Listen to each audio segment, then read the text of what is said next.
ہفتے کا دن تو انہی لوگوں پر مقرر کیا گیا تھا جنہوں نے اس میں اختلاف کیا، اور تمہارا پروردگار قیامت کے دن ان میں ان باتوں کا فیصلہ کر دے گا جن میں وہ اختلاف کرتے تھے۔ اے پیغمبر، لوگوں کو حکمت اور نیک نصیحت سے اپنے پروردگار کے رستے کی طرف بلاؤ اور بہت اچھے طریق سے ان سے مناظرہ کرو۔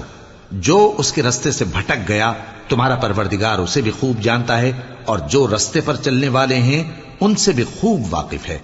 اور اگر تم ان کو تکلیف دینی چاہو تو اتنی ہی دو جتنی تکلیف تم کو ان سے پہنچی، اور اگر صبر کرو تو یہ صبر کرنے والوں کے لیے بہت اچھا ہے۔ اور صبر ہی کرو، اور تمہارا صبر بھی اللہ ہی کی مدد سے ہے، اور ان کے بارے میں غم نہ کرو، اور جو یہ سازشیں کرتے ہیں اس سے تنگ دل نہ ہو۔